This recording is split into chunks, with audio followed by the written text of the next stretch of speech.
Ndikutara na Amanda. Apparently iwewe une client yambobhadharira zvinhu zvaunotengesa iwe, then you did not deliver. So can you report at Central Police Station Mangwana around 8 o'clock? A few moments later.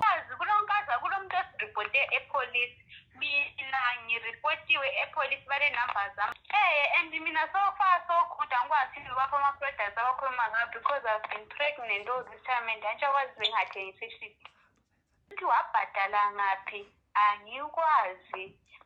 I'm just a pregnant mom coming from maternity leave.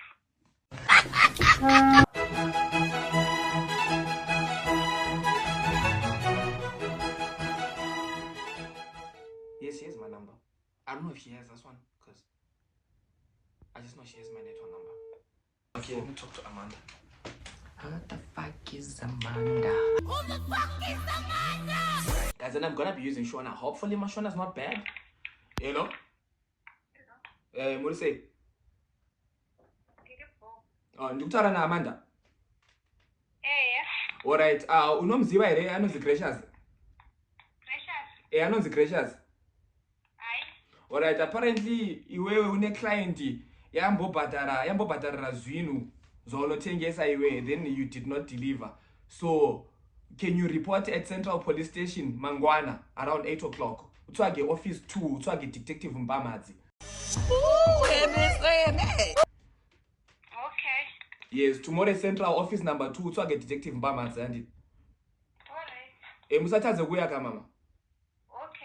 Ribhom ma 8 antika. Ukashaiwa unomfonera pa number izozo. Alright, ribo. Why? It's like she knows she's in trouble, whatever. Because she's always in trouble. 12 seconds later. Amanda, alright. Hey, I'm alright. Yini?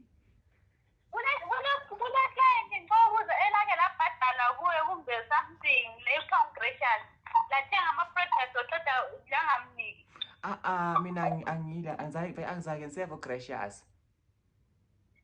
Lama ngimlazi kulonkaza kulomuntu esireporte epolice. Mina ngireportiwe epolice bale numbers amathe Amanda la kule client elathenga ama products and you didn't deliver. Probably nguwe phela, otherwise bebeza reporta mina. Suphindile lokhani wakwenzayo ePoli.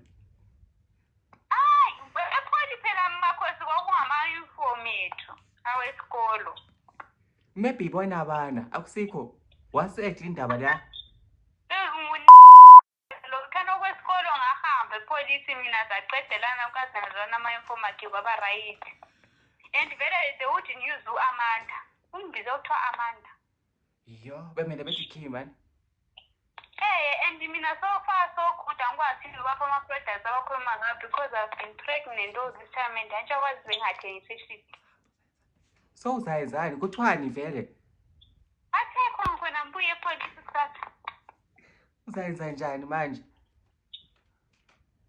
Ikuhambe epolice but epolice ngikhona ukuthi ngikhulumayo kwapha ama products angikwazi. And asila ama products.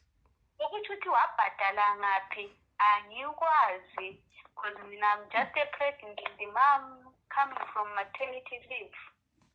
Vele awula payment lo Gracious wakho embuzi ukuthiwa Gracious emathatha imali. Yo, kube phela. Right, mina ungamfaki. Hayi angufaki kipati ikhonsithi lobo phesa kwabo awulobo phesa khona ukuthi sibekwazi ukuthi right ngibanja uwathenga uma products or maybe nje la receive any payment because I haven't received any payment and I haven't sold anything nje umuntu nalo banondlolelayo. Mina relationship yami lama clients ngayivala. I wouldn't do such a thing. Usho zangu receive eco cash or anything. But Amanda akho eco cash name yakho.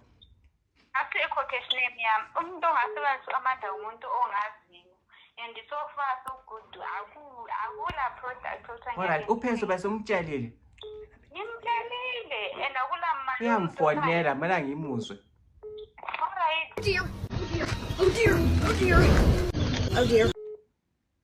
Percy, hello. Thank you, right? Right. Wena kwama ndifonela i-central. Kuthiwani? Kuthiwa kulo mkazi othiwa uGracious wathenga ama-products. Mina ngimazi shem, angizange vele Kuthiwa ngadilidelwanga. Hello? Hello. Kuthiwa ngadilidelwanga i-product. Wathenga ku-Amanda.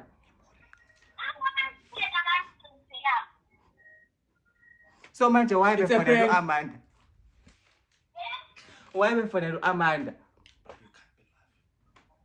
Uthi, Why befonela u-Amanda then? Ukuthi seqalile imshikashika yakhe. hayi umuntu akayenzanga sitheni bengathengi ama-products kona no. Lama kusimi phela because uGracious angimazi. Mina nami vele nje okwazi ukudila angisalokho. Alright, sharp sisakhuluma. Uma Ngisendlini. mana sikhulume so angathi ngabe ungafithu. Nah, brother. What? You can't laugh and umuntu uyaziza ukuthi it's a prank. And I don't want to see you laugh. Smile. Or If jealousy was a person,